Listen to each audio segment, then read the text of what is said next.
John, what up? I haven't seen you since Thailand. How you feeling? What's up, legend over here. Can you sell it once and all for fans? They want to know, are you retired or not? We're not man. We're not doing that right now. Be sure to check out Dirty Boxing 2 tomorrow night. Because I think you'll be back. What's the magic number to get you back? If you come to Dirty Boxing, you'll find out. You'll find out. All right, cool. What do you think about DC saying he would have already fought Tom? I don't think much about it, but I really do want to fight Tom Aspinall. I just want to meet him here at Dirty Boxing. So he has to come to a Dirty Boxing event for him to get the fight? No, we'll fight here at Dirty Boxing. You'll fight at Dirty Boxing. I like that. All right, John. Jon Jones has basically confirmed that he actually is indeed fighting Tom Aspinall. When are you fighting Tom?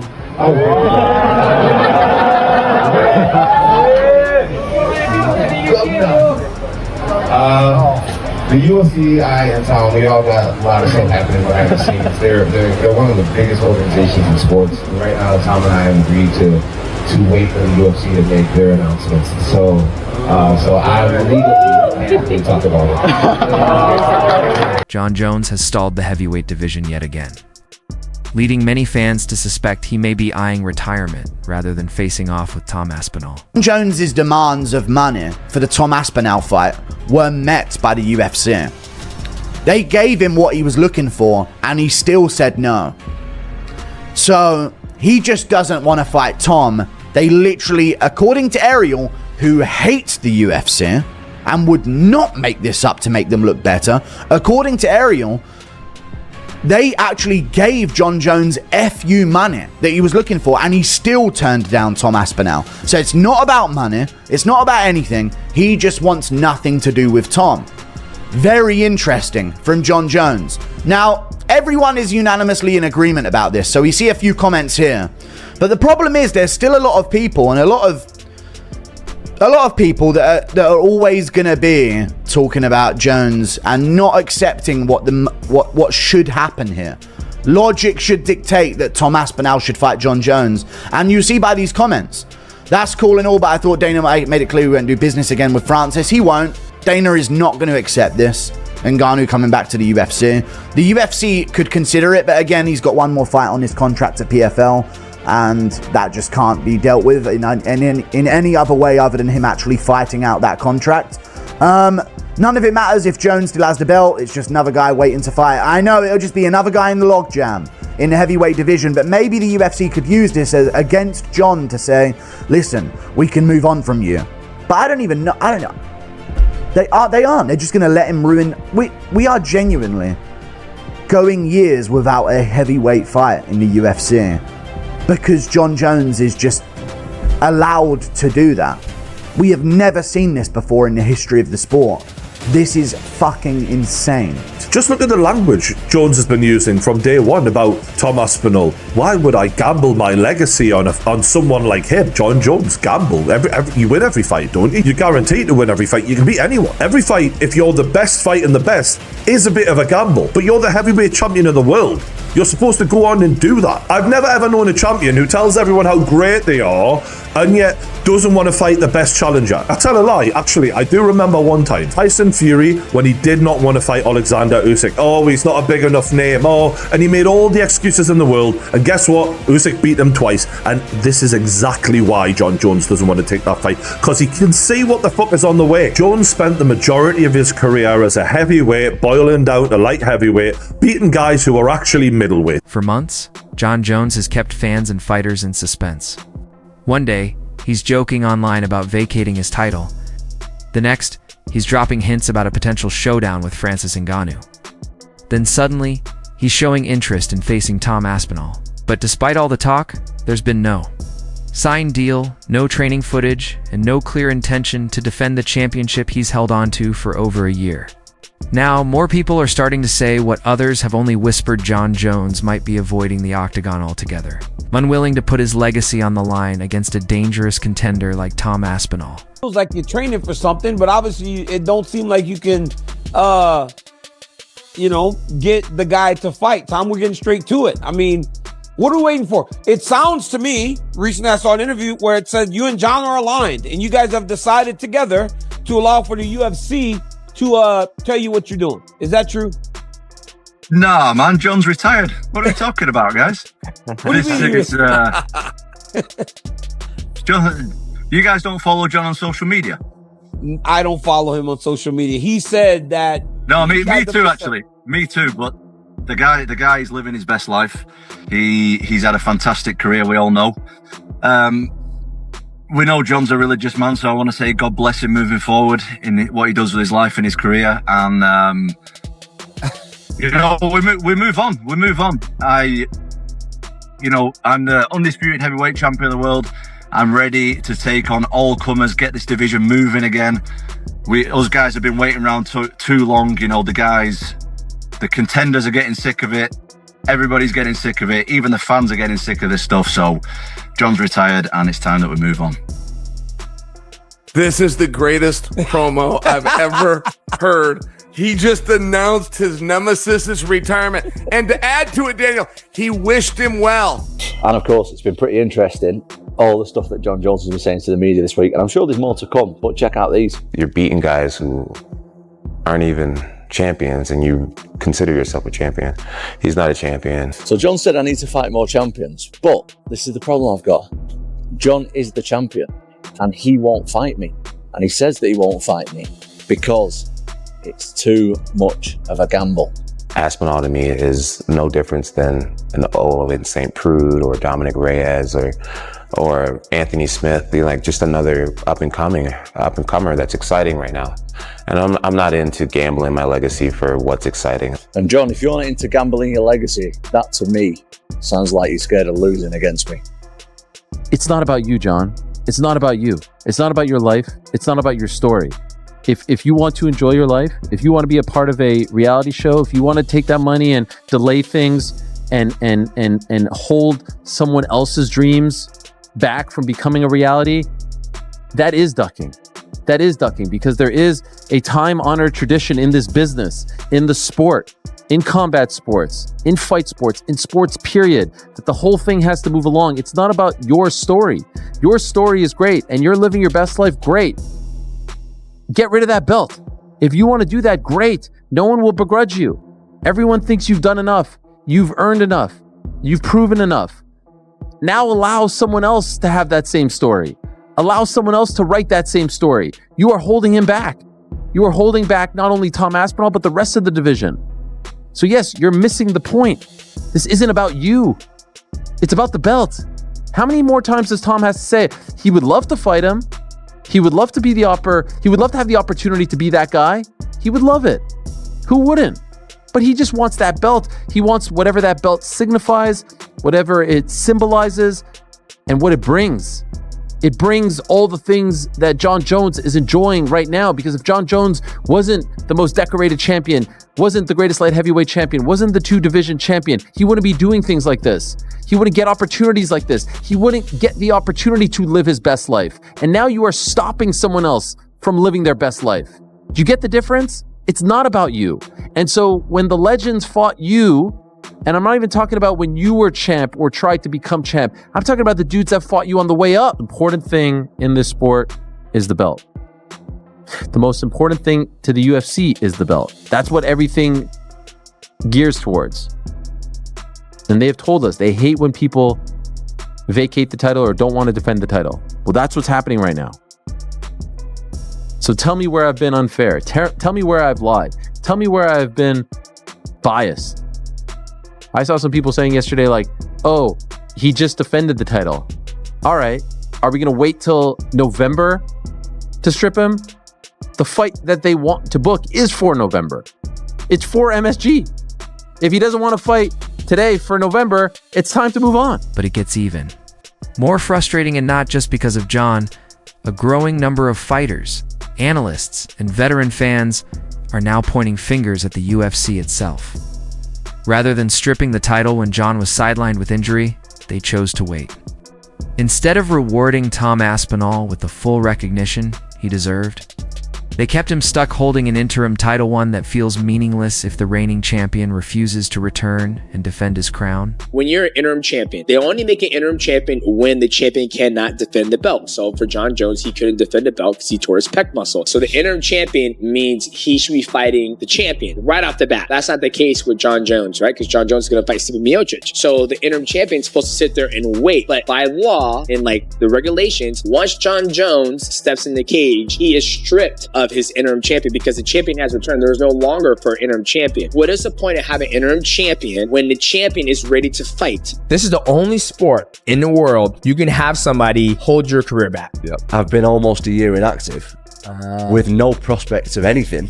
Just be ready, and we'll just let you know. Yeah. And that's kind of difficult, like mentally, to.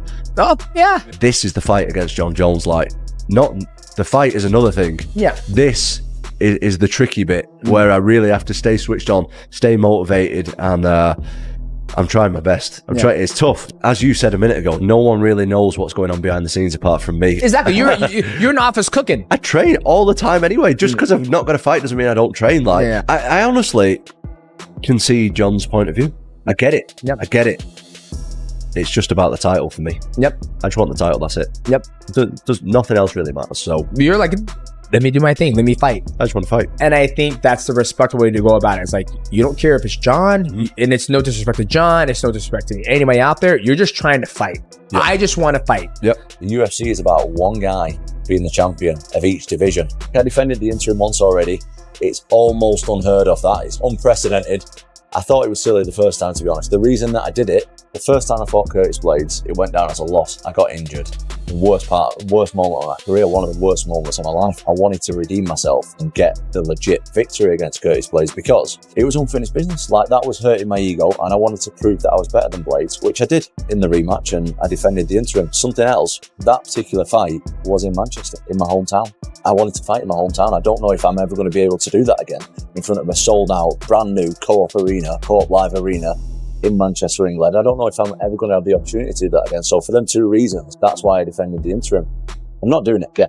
Like, I've cleared out the rest of the division, undisputed, and that's it. I deserve a shot at being known as the best heavyweight walking around on planet Earth. It doesn't matter, only at home, and undisputed. Throughout all the chaos, Tom Aspinall has remained focused and prepared.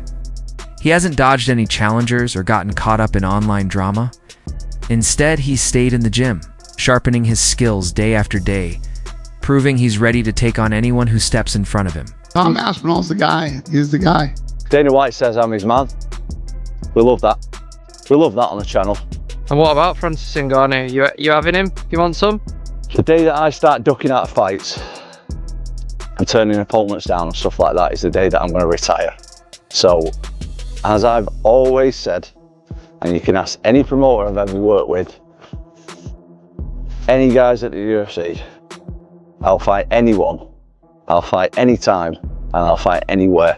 Never turn down a fight in my life, never will. The day that I start thinking about turning down fights is the day that I'll retire. So to answer the question, whoever they want me to fight is who I'm going to fight.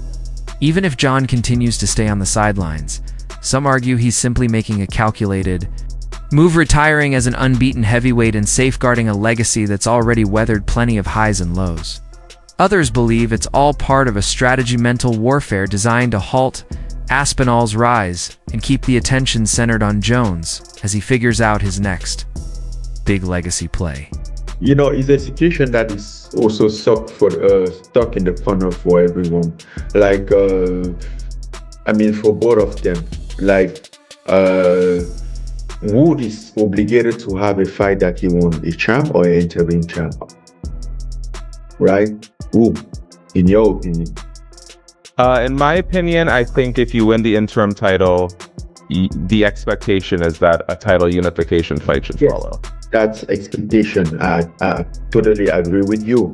But again, like, if interim champ and champ, who is in the position to pick? Because, like, the only reason why we get here is because the organization makes everything happen. They organize everything. But now, I don't think the blame should be on either Jon or Aspinall. I think that's a very fair point. Everybody is claiming what's right. But the only thing is that nobody really want to play at the point the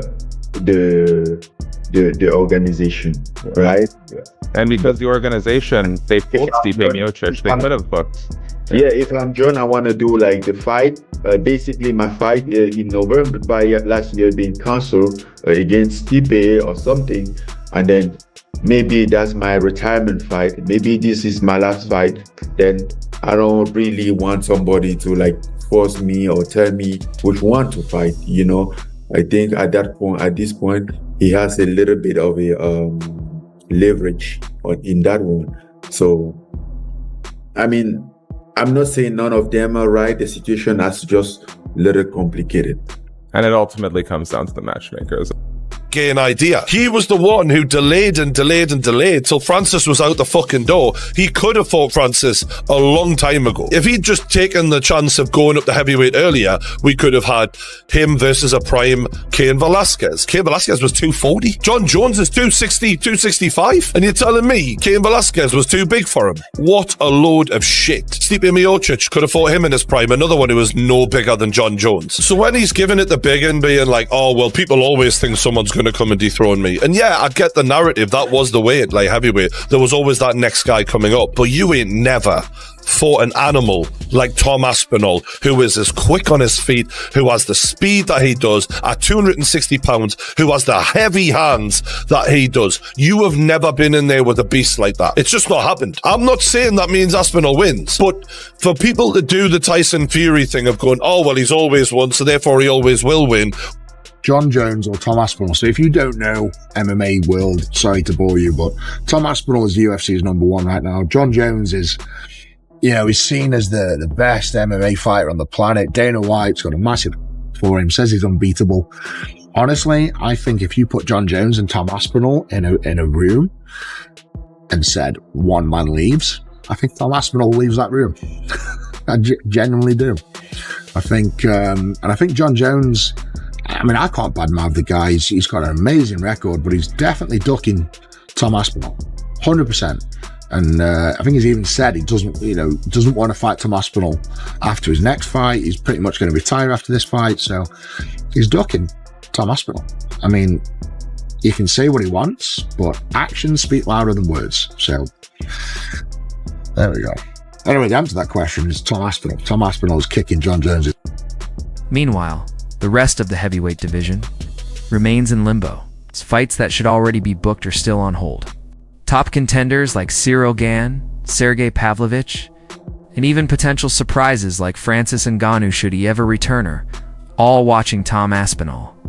But it all feels meaningless if the UFC keeps clinging to the idea that Jon Jones could return at any moment. It's a conversation we've had many times now, the Tom Aspinall-Jon Jones fight. It's a bit different now, right? Because Jon's been tweeting a lot about the fact that he's told you his plans, he's ready to vacate the belt, and all the rest of it. He said he's ready to vacate the belt? He said he doesn't care if you strip him, he would vacate it. Crazy. Yeah, I've been busy. I haven't been keeping up with the gossip. He comes back, he's either back today or came back yesterday or whenever he's in Thailand. So he's home. We'll be home tonight, Tuesday. We'll figure this out. But if he doesn't fight Tom Aspinall and he does walk away, do you think he's ducked him? Tom Aspinall's the guy. He's the guy. Listen, if the guy wants to retire and doesn't want to fight, nothing you do. I didn't want Habib to retire. I thought DC should have stayed in it longer. So it's none of my business. I'll do what I can to make the fight if we can. If he's talking that crazy. I didn't realize that. It was kind of crazy how much interest Jon showed in the Francis Ngannou fight. Like, there was some tweets going back and forth. What would happen if he came to you and says, like, I'll fight, but I won't fight Aspinall, I would fight Ngannou? Would you even be interested in that or no? I don't have Ngannou under contract, and Aspinall's the guy. Right. If you were put in the position, would you maybe try to get Ngannou back under contract or no? Probably not. Clarify, you said that Jon agreed to fight Tom, yes? Jon agreed to fight Tom? Is that what you just said there? Before I got the last answer, you said Jon agreed to fight Tom, yes. So he hasn't signed contract. Right. Yeah. I mean, you guys have heard me for the last however long. I said, I guarantee you this fight's going to happen. This fight's going to happen. Fight's going to happen. You guys told me the crazy shit that was going on Instagram and all these other places. But yes, I've been saying Jon is going to fight Tom. There's some rumors out there that you guys had offered them his money. You turned it down. Unless you hear it come from here, or we put out a press release. Don't believe any of this bullshit. But yes, Jon agreed to fight Tom. Fact. And this is where fans are drawing the line. They're calling on the UFC to take action strip Jon Jones if he won't defend, and officially recognize Tom Aspinall as the rightful champion if the current title holder refuses to step up. People are tired of delays and vague promises. They want clarity, not more excuses. The longer this drags on, the more the question shifts. Is Jon Jones still the most dangerous man in the division? Or just the main roadblock standing in the way of its future? One thing is undeniable. Tom Aspinall's moment has arrived. He's in peak form, motivated, and eager to show the world that no one in the heavyweight division can match him, not Cyril, not Francis, and yes, not even Jon Jones. If Jon truly wants to secure his status as the greatest of all time, now is the time to step up, sign the contract, and settle it in the octagon. If not, maybe it's time for the UFC to move on and give Aspinall the spotlight he's earned, because the fans, the fighters, and the sport itself are done waiting. And as for Tom, he's no longer asking, he's ready to take what's his.